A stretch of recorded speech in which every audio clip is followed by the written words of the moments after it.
Bismillahirrahmanirrahim. Assalamualaikum warahmatullahi wabarakatuh. Selamat datang kembali di channel tutorial 3D Design. Ya, kali ini kita masih di tutorial Autodesk Inventor 2020. Kita akan membahas tentang basic sketch ya. Jadi ada apa saja di sketching itu, tools-toolsnya, nanti ada line, rectangle, circle dan sebagainya. Kemudian bagaimana cara menggunakannya. Seperti apa nanti kita simak videonya pada video ini ya. Nanti kita simak cara-caranya pada video kali ini. Baik, kita langsung mulai kita buka new. Nah, kita buka standar mm.ipd ya di part create.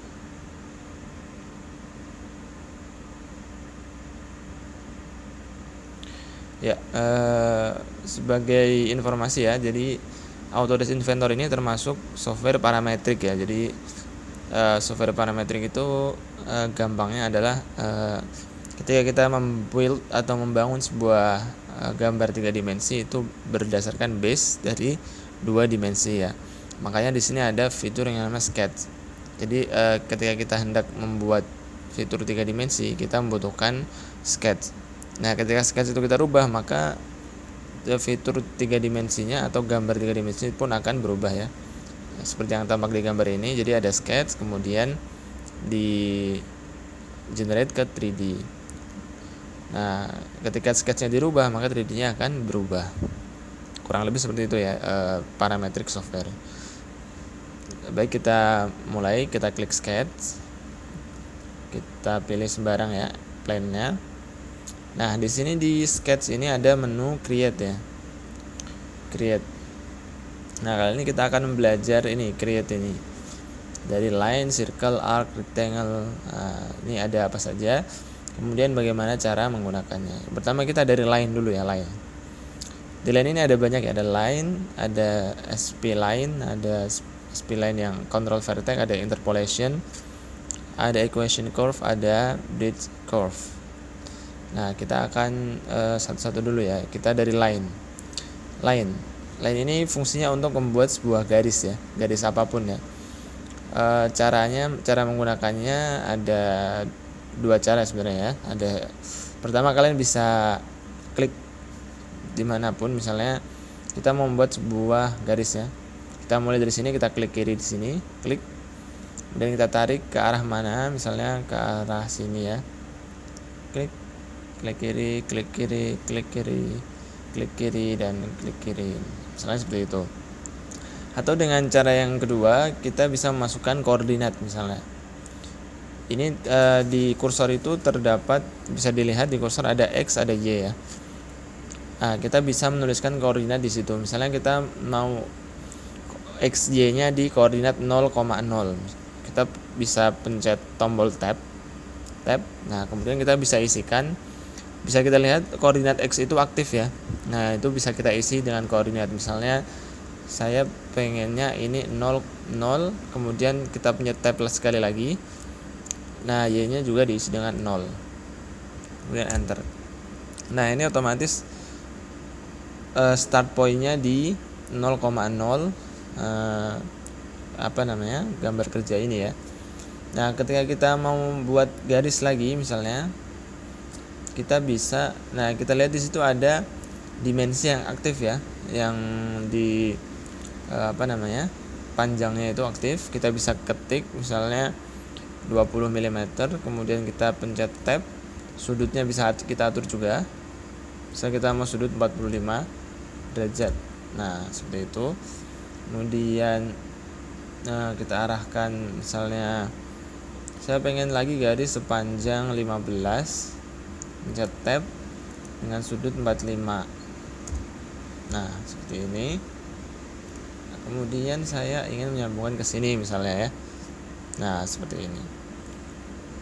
Gitu ya. Jadi misalnya kalian punya koordinat, kalian bisa menggunakan line dengan metode masukkan koordinat tadi, atau bisa menggambar line dengan free koordinat ya. Misalnya tinggal klik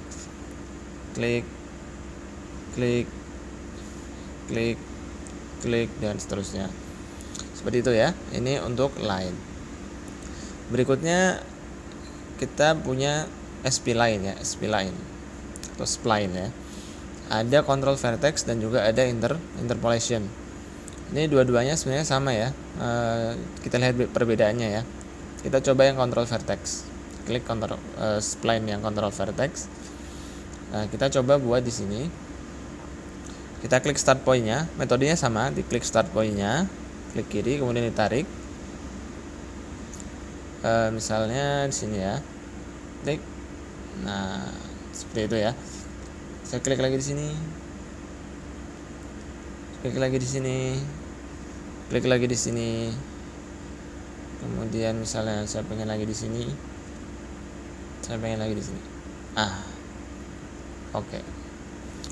Nah, ini namanya control vertex ya. Ini point vertexnya. Nah, kemudian kita coba yang interpolation. Klik interpolation. Misalnya kita coba ya sama ya. Di sini, kemudian di sini, di sini, di sini, di sini dan di sini. Nah, kita klik kanan, oke. Nah, dapat kita lihat di sini perbedaannya. Yang menggunakan control vertex, ini ada garis putus-putus di sini. Nah, dan untuk merubah bentuk dari line ini adalah dengan menggeser point vertex ini ya. Nah, bisa kita lihat ya. Nah, ini bisa kita rubah-rubah bentuknya dengan menggeser point vertex.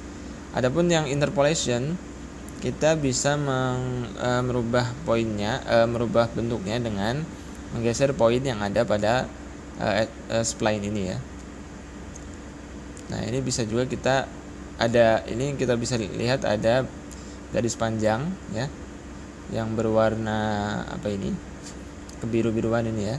Ini bisa kita rubah, misalnya kita klik, tahan, terus kita putar. Nah, seperti ini. Nah, itu seperti ini ya. Nah, ini bedanya antara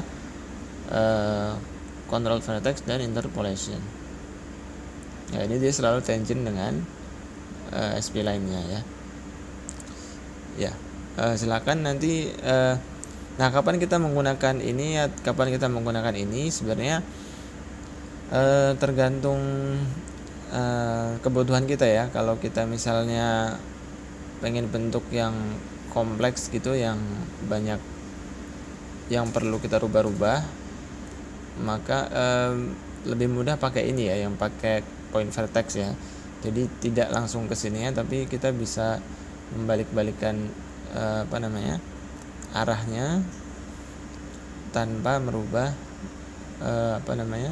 dengan mudah ya, tanpa merubah poin-poinnya. Kalau yang interpolation ini dia agak susah ya, jadi harus merubah karena garisnya ini dia selalu tangent dengan spline-nya. Jadi agak sulit kalau kita harus merubah polanya atau arahnya seperti itu ya. Oke, kita lanjut. Di sini equation curve ini kita lewati ya. Nah, di sini ada bridge curve. Bridge curve ini fungsinya untuk menjembatani kurva ya. Misalnya kita punya dua garis ya, kita mau satukan misalnya ini dengan ini. Nah, seperti itu ya, ini jadi terjembatani seperti itu. Atau misalnya kita misalnya ini dengan ini, misalnya ini ya, bridge curve ini dan ini. Nah, dia langsung nyatu seperti itu. Atau misalnya kita ini dengan ini, nah ini juga bisa ya. Nah, dia langsung menyatu ya, seperti itu ya. Itu di line ya, line, spline dan bridge curve. Kemudian kita lanjut lagi lanjutkan kepada circle ya. Circle, di sini ada circle ya. Nah, di sini kita bisa lihat ada center point circle, kemudian di dalam kurung Ctrl plus Shift plus C. Nah ini shortcutnya bisa digunakan Ctrl Shift C. Kita coba Ctrl Shift C. Nah dia aktif circle ya, langsung aktif tanpa mengklik icon circle-nya. Nah kita yang pertama di sini ada 3 ya, circle, center point, tangent, dan ellipse. Circle yang center point kita coba dulu yang center point. Ini fungsinya untuk membuat lingkaran circle dari center point-nya. Kita klik di sini misalnya ya, klik kiri, kemudian kita tarik, klik kiri, lepas, kemudian tarik ya, tentukan diameternya. Ini bisa kita masukkan diameternya, misalnya diameternya 30, enter. Nah ini circle dengan diameter 30. Atau yang kedua kita bisa masukkan koordinat juga ya. Di situ kursornya terdapat XY ya, seperti tadi ya. Kita misalnya kita masukkan tab, kita kita tekan tombol tab, kita masukkan koordinat X-nya misalnya 10, koordinat Y-nya misalnya 0, kemudian kita enter. Nah center point-nya ini berada di 10,0 ya. Nah ini Y-nya XY ya. Tadi X-nya 10, Y-nya 0 ya. X, Y ya. Jadi kesini dianggap X, sini Y ya. Nah maka dia center point-nya berada di 10,0. Nah kita bisa seperti itu ya. Atau misalnya kita mau di sini kita rubah X-nya 0, kemudian Y-nya negatif 100.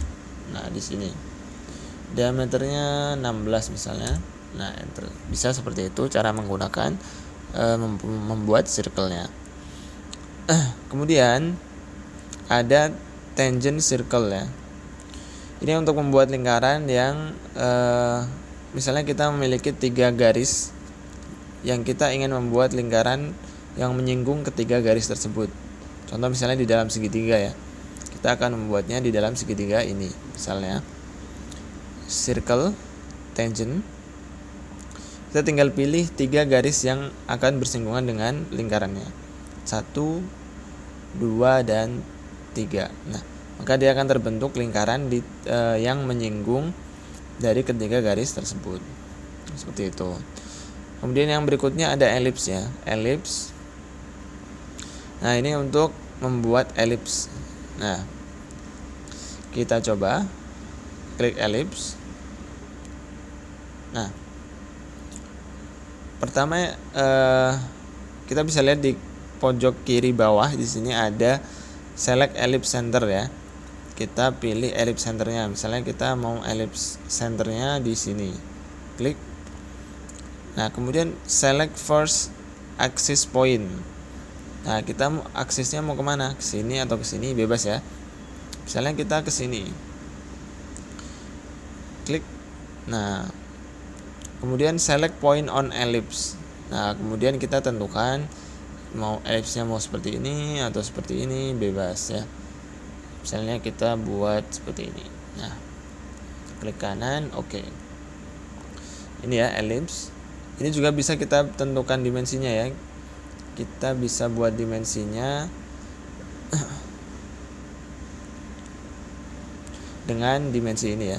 Kita klik dimensi, kemudian kita rubah sesuai dengan kebutuhan kita. Nah begitu juga yang tadi ya, line dan circle-nya kita bisa rubah dimensinya sesuai dengan keinginan kita menggunakan dimensi ya.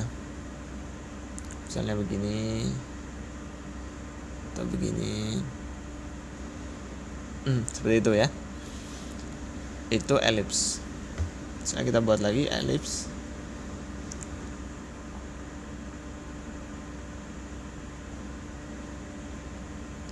Kita coba lagi ellipse-nya miring gitu ya misalnya. Nah seperti itu juga bisa ya.